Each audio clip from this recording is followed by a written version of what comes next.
ಹುಟ್ಟಿದರೆ ಕನ್ನಡ ನಾಡಲು ಹುಟ್ಟಬೇಕು. ನಮಸ್ಕಾರ, ಎಲ್ಲರಿಗೂ ಸ್ವಾಗತ ಮತ್ತೊಂದು ದೇವದ ಕಥೆಯೊಂದಿಗೆ.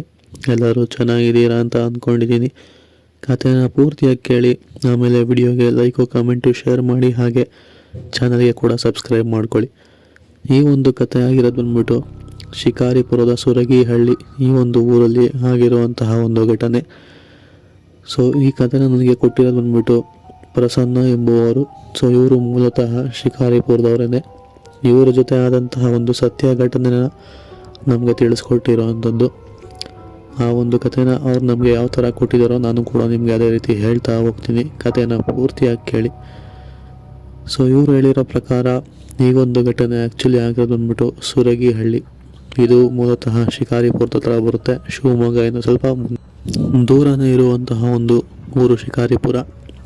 ಈ ಒಂದು ಊರಿನಲ್ಲಿನೇ ಒಂದು ಸಣ್ಣ ಹಳ್ಳಿ ಅಥವಾ ಸಣ್ಣ ಗ್ರಾಮ ಅಂತಲೂ ಗ್ರಾಮ ಅನ್ನೋದಕ್ಕಿಂತ ಒಂದು ಚಿಕ್ಕ ಹಳ್ಳಿ ಅಂತಲೇ ಹೇಳ್ಬೋದು. ಈ ಒಂದು ಸುರಗಿಹಳ್ಳಿ ಅಲ್ಲಿ ಇವ್ರ ಜೊತೆ ಆದಂತಹ ಒಂದು ಘಟನೆನ ತಿಳಿಸ್ಕೊಟ್ಟಿರುವಂಥದ್ದು.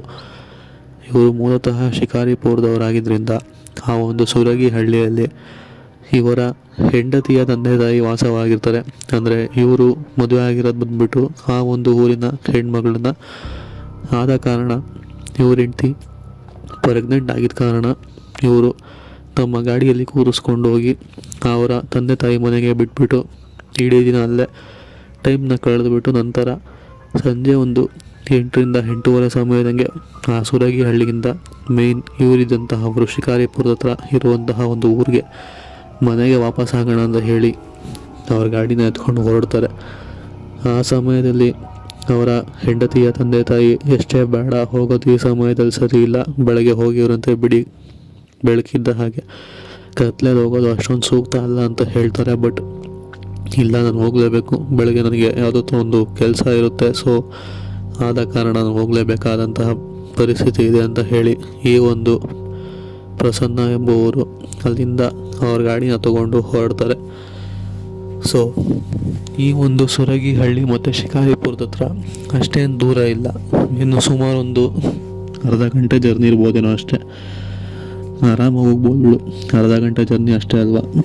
ಹೇಗಿದ್ರು ಬಂದಿರೋದು ಅದಕ್ಕೆ ಗೊತ್ತಿದೆಯಲ್ಲ, ಇಲ್ಲಿ ಲೋಕಲ್ ಕೂಡ ಇರ್ತಾರೆ, ಹೋಗ್ಬಿಡ್ಬೋದು ಅಂತ ಹೇಳಿ ಅವ್ರು ಕೂಡ ಗಾಡಿನ ಎತ್ಕೊಂಡು ಹೊರಡ್ತಾರೆ. ಅದಾದಮೇಲೆ ಹೋಗ್ತಾ ಹೋಗ್ತಾ ಸ್ವಲ್ಪ ದೂರ ಬಂದಮೇಲೆ, ಅಂದರೆ ಈ ಒಂದು ಸುರಗಿಹಳ್ಳಿನ ದಾಟಿ ಒಂದು ಸ್ವಲ್ಪ ಮುಂದೆ ಬಂದಮೇಲೆ ಅವರ ಅದೃಷ್ಟ ಸರಿ ಇಲ್ವೋ ಏನೋ, ಅವರ ಗಾಡಿ ಪಂಚರ್ ಆಗುತ್ತೆ. ಈ ಗಾಡಿ ಇವಾಗಲೇ ಪಂಚರ್ ಆಗಬೇಕಾ, ಕತ್ಲೆ ಬೇರೆ ಆಗಿದೆ. ಈ ಸಮಯದಲ್ಲಿ ಅವ್ರು ಹೇಳ್ದಂಗೆ ಹೋಗಿರಬಾರ್ದಾಗಿತ್ತು. ಟೈರ್ ಈ ಟೈಮಲ್ಲಿ ಪಂಚರ್ ಆಗಿದೆ, ಮುಂದೆ ಕೂಡ ಹೋಗೋಕ್ಕಾಗ್ತಿಲ್ಲ, ಕತ್ಲೆ ಬೇರೆ ಇದೆ, ಈಗೇನು ಮಾಡೋದು ಅಂತ ಯೋಚನೆ ಮಾಡ್ತಾ ಸ್ವಲ್ಪ ಹೊತ್ತು ಗಾಡಿನ ನಿಲ್ಲಿಸ್ಬಿಟ್ಟು ಗಾಡಿಯಿಂದ ಕೆಳಗೆ ಇಳಿದು ಸ್ವಲ್ಪ ಯೋಚನೆ ಮಾಡೋದಕ್ಕೆ ಸ್ಟಾರ್ಟ್ ಮಾಡ್ತಾರೆ. ಅದಾದಮೇಲೆ ಇನ್ನು ಅವ್ರಿಗಂತೂ ಹೋಗೋದಾಗಲ್ಲ, ಕತ್ಲೆ ರೋಡು, ಗಾಡಿನ ಇಲ್ಲೇ ಬಿಟ್ಟು ಹೇಗೋ ಸ್ವಲ್ಪ ದೂರದಲ್ಲೇ ಮತ್ತೆ ಸಿಗ್ಬಿಡುತ್ತೆ ಮತ್ತೆ ಮಾವನ ಮನೆ. ಅಲ್ಲೇ ಹೋಗಿ ಬೆಳಗ್ಗೆ ಹೋಗೋಣ ಅಂತೇಳಿ ಗಾಡಿನ ಅಲ್ಲೇ ಸೈಡ್ ಹಾಕ್ಬಿಟ್ಟು ನಡ್ಕೊತ ವಾಪಸ್ ಬರ್ತಾ ಇರ್ತಾರೆ. ಆ ಫೋನ್ನಲ್ಲಿರುವಂತಹ ಟಾರ್ಚ್ನ ಹಾಕೊಂಡು ವಾಪಸ್ ಬರ್ತಾ ಇರ್ತಾರೆ. ಹೀಗೆ ಬರೋ ಸಮಯದಲ್ಲಿ ಅವ್ರಿಗೆ ಯಾವುದೋ ಒಂದು ತುಂಬಾ ವಯಸ್ಸಾಗಿರುವಂತಹ ಒಂದು ಮುದುಕ ಸಿಗುವಂಥದ್ದು. ಸೊ ಅವರು ಇವ್ರನ್ನ ತುಂಬಾ ಪರಿಚಯ ಇರೋ ಥರ ಎಲ್ಲ ಮಾತಾಡಿಸ್ತಾರೆ. ಅಂದರೆ ಹೇಗಿದ್ದೀರಾ, ಈ ಊರಿಗೆ ಯಾಕೆ ಬಂದ್ರಿ, ವಿಶೇಷ ಏನಾದ್ರು ಇದೆಯಾ ಅಂತ ಎಲ್ಲ ಕೇಳೋದಕ್ಕೆ ಶುರು ಮಾಡ್ತಾರೆ. ಬಟ್ ಈ ಒಂದು ಪ್ರಸನ್ನ ಎಂಬುವರಿಗೆ ಆ ಒಂದು ಮುದುಕ ಯಾರು ಅಂತಲೇ ಗೊತ್ತಿರೋದಿಲ್ಲ. ಬಟ್ ಆ ಮುದುಕ ಇವ್ರನ್ನ ತುಂಬಾ ಕ್ಲೋಸಾಗಿ ಏನೋ ತುಂಬ ದಿನದಿಂದ ಪರಿಚಯ ಇರೋ ಥರ ಎಲ್ಲ ಮಾತಾಡಿಸ್ತಾ ಇರ್ತಾರೆ.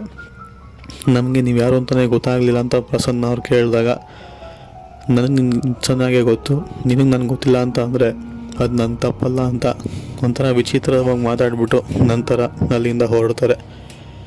ಸೊ ಇದಾದಮೇಲೆ ಯಾರೋ ಮೋಸ್ಟ್ಲಿ ತಲೆ ಕೆಟ್ಟವ್ರು ಇರ್ಬೇಕು ಬಿಡು ಅಂದ್ಕೊಂಡು ಇವರು ಮುಂದಕ್ಕೆ ನಡ್ಕೊಂಬರ್ತಾರೆ. ಇಲ್ಲಿ ಗಮನಿಸ್ಬೇಕಾಗಿರೋಂಥ ವಿಷಯ ಏನಪ್ಪ ಅಂತ ಅಂದರೆ, ಆ ಒಂದು ವಯಸ್ಸಾಗಿರೋ ಮುದುಕ ಏನಿದ್ನಲ್ಲ, ಅವನು ಇವರು ಹಿಂದೆ ಅಂದರೆ ಇವ್ರಿಗೆ ಆಪೋಸಿಟ್ ಡೈರೆಕ್ಷನಲ್ಲಿ ನಡ್ಕೊಂಡು, ಯಾವ ಗಾಡಿ ಪಂಚರ್ ಆಗಿತ್ತಲ್ಲ ಸೊ ಆ ಸೈಡ್ಗೆ ಹೋಗಿ ನಡ್ಕೊಂಡು ಹೋಗ್ತಾ ಇರ್ತಾರೆ. ಇವರು ಕೂಡ ಮೋಸ್ಟ್ಲಿ ತಲೆ ಕೆಟ್ಟಿರ್ಬೋದು ಬಿಡು ಹೋಗಲಿ ಅಂತ ಹೇಳಿ ಇವರು ವಾಪಸ್ ಇವರು ಅತ್ತೆ ಮನೆಗೆ ಬರಬೇಕಾದ್ರೆ ಆಪೋಸಿಟ್ ಡೈರೆಕ್ಷನಲ್ಲಿ ಅಂದರೆ ಹೋಗಿದ್ದಾರಿಲ್ಲ ವಾಪಸ್ ನಡ್ಕೊಂಡು ಬರ್ತಾ ಇರ್ತಾರೆ. ಬಟ್ ಶಾಕಿಂಗ್ಲಿ ಒಂದು ಸ್ವಲ್ಪ ದೂರ ಬಂದಮೇಲೆ ತಿರ್ಗಾ ಅದೇ ಮುತ್ಕ ಇವ್ರ ಕಣ್ಣು ಮುಂದೆ ತಿರ್ಗಾ ಬಂದು ಕಾಣಿಸ್ಕೊಳ್ಳೋ ಅಂಥದ್ದು. ಮತ್ತು ಅದೇ ಥರ ಫುಲ್ಲು ಕ್ಲೋಸ್ ಆಗಿ ಏನೋ ತುಂಬ ದಿನದ ಪರಿಚಯ ಇರೋ ಥರ ಮಾತಾಡಿಸ್ತಂಥ ಆ ಒಂದು ಮುತ್ಕ ಏನಿರೋಲ್ಲ, ತಿರ್ಗಾ ಇದೇ ಥರ ನಡ್ಕೊಂಬರ್ತೀನಲ್ಲ ಮತ್ತೆ ತಲೆ ತಿಂತಾನೆ ಅಂತ ಹೇಳಿ ಇವರು ತಲೆ ಬಗ್ಸ್ಕೊಂಡು ನಡ್ಕೊಂಬರ್ತಾರೆ. ಸೊ ಈ ಟೈಮ್ ಆ ಒಂದು ಮುತ್ಕ ಏನಲ್ಲ, ಅವನೇನು ಮಾತಾಡ್ಸೋದಕ್ಕೆ ಹೋಗಲ್ಲ ಇವ್ರನ್ನ. ಸೊ ಇವರು ಕೂಡ ತಲೆ ಬಗ್ಸ್ಕೊಂಡು ಬರ್ತಿದ್ದ ಕಾರಣ ಅವರಿಗೆ ಸಡನ್ನಾಗಿ ಅವರ ಕಾಲು ಕಾಣಿಸುತ್ತೆ, ಆ ಮುತ್ಕನ ಕಾಲು. ಅಂದರೆ ಆ ಒಂದು ಮುತ್ಕ ಏನಲ್ಲ, ಸೊ ಅವನಿಗೆ ಕಾಲೇ ಇರೋದಿಲ್ಲ. ಸೊ ಇದೇನಿದು ಕಾಲು ಇಲ್ವಲ್ಲ, ಗಾಳಿ ಈ ಥರ ತೇಲಕ್ಕೆ ಸಾಧ್ಯನಾ, ಯಾವ ಮನುಷ್ಯ ತೇಲ್ತಾನಲ್ಲ ಈ ಥರ ಅಂತ ಹೇಳಿ ಸ್ವಲ್ಪ ಅವ್ರಿಗೆ ವಿಚಿತ್ರ ಅನಿಸುತ್ತೆ. ಆಮೇಲೆ ಅವ್ರಿಗೆ ಫ್ಲ್ಯಾಶ್ ಆಗುವಂಥದ್ದು, ಇದು ವ್ಯಕ್ತಿ ಅಲ್ಲ, ಇದು ಗಾಳಿ ಅಂತ ಹೇಳಿ ಅವರು ಅಲ್ಲಿಂದ ಎದ್ನೋ ಬಿದ್ದೋ ಅಂತ ಹೇಳಿ ಜೋರಾಗಿ ಆದಷ್ಟು ಓಡಿರುವಂಥದ್ದು. ಹೀಗೆ ಬರ್ತಾ ಬರ್ತಾ ಬರ್ತಾ ಅವರ ಮಾವ ಏನಿದಾರಲ್ಲ, ಸೊ ಅವರು ಅದೇ ದಾರಿಯಲ್ಲೇ ಬರ್ತಾ ಇರ್ತಾರೆ. ಹೇಗೋ ಪುಣ್ಯಕ್ಕೆ ನೀವು ಸಿಕ್ಕಿದ್ರಲ್ಲ, ಇಲ್ಲಿಂದ ಫಸ್ಟು ಹೋಗೋಣ ಬನ್ನಿ ಮನೆಗೆ ಅಂತ ಹೇಳಿ ಈ ಒಂದು ಪ್ರಸನ್ನ ಎಂಬುವರು ಅವ್ರ ಮಾವನ್ನ ಕರ್ಕೊಂಡು ವಾಪಸ್ ಬರ್ತಾರೆ. ಬಂದಮೇಲೆ ಆದಂತಹ ಘಟನೆಯೆಲ್ಲ ತಿಳಿಸ್ಕೊಡ್ತಾರೆ. ಈ ಥರ ಒಂದು ಮುತ್ಕ ಸಿಕ್ಕಿದ್ದ, ಅವ್ನು ನನಗೆ ತುಂಬ ದಿನ ಪರಿಚಯ ಇರೋ ಥರ ಎಲ್ಲ ಮಾತಾಡಿಸ್ತಾ, ಅದಾದಮೇಲೆ ತಿರ್ಗಿ ಅದೇ ದಾರಿಯೆಲ್ಲ ವಾಪಸ್ ನಡ್ಕೊಂಬಂದ. ಸೊ ಅದು ಎಲ್ಲ ಘಟನೆ ಕೂಡ ತಿಳಿಸ್ತಾರೆ ಪಿನ್ ಟು ಪಿನ್ನು. ಆವಾಗ ಆ ಒಂದು ವಯಸ್ಸಾದ ಏನಿದಾರಲ್ಲ ವ್ಯಕ್ತಿ, ಅಂದರೆ ಅವ್ರಿಗೆ ಸಿಕ್ಕಿದ್ರಲ್ಲ ಪ್ರಸನ್ನ ಅವ್ರಿಗೆ, ಆ ಒಂದು ವ್ಯಕ್ತಿ ಮತ್ತು ಇವ್ರ ಮಾವ ಇದ್ದಾರಲ್ಲ, ಸೊ ಇಬ್ಬರು ಕೂಡ ಕ್ಲೋಸ್ ಫ್ರೆಂಡ್ಸ್ ಅಂತ ಆವಾಗ ಗೊತ್ತಾಗುತ್ತೆ. ಅವ್ರು ಸತ್ತು ತುಂಬ ದಿನ ಆಗಿದೆ, ಅವರು ನನ್ನ ಮಗಳ ಜೊತೆ ನನ್ನ ಜೊತೆ ತುಂಬಾ ಕ್ಲೋಸ್ ಇದ್ದಾರಲ್ಲ, ಆದ ಕಾರಣ ನಿಮ್ಮನ್ನು ಕೂಡ ಅಷ್ಟೇ ಕ್ಲೋಸ್ ಆಗಿ ಮಾತಾಡಿಸಿರೋಂಥದ್ದು, ಬೇರೇನಿಲ್ಲ. ಅವ್ರು ಸತ್ತು ತುಂಬ ದಿನ ಆಗಿದೆ, ಸೊ ತಲೆ ಕೆಡ್ಸ್ಕೊಂಬೇಡ, ಅವ್ರು ನಿನಗೇನು ತೊಂದರೆ ಕೊಡಲ್ಲ ಅಂತ ಹೇಳಿರೋ ಅಂಥದ್ದು. ಇದನ್ನು ಕೇಳಿದಂತಹ ಅವರು ಗಾಬರಿ ಆಗಿರೋವಂಥದ್ದು. ಇದು ಆ್ಯಕ್ಚುಲಿ ಕೊಟ್ಟಿರುವಂತಹ ಒಂದು ಘಟನೆ. ಇಷ್ಟ ಆಗಿದೆ ಅಂತ ಅಂದ್ಕೊತೀನಿ. ಸಿಗೋಣ ಮತ್ತೊಂದು ವಿಡಿಯೋದಲ್ಲಿ. Take care, good bye friends.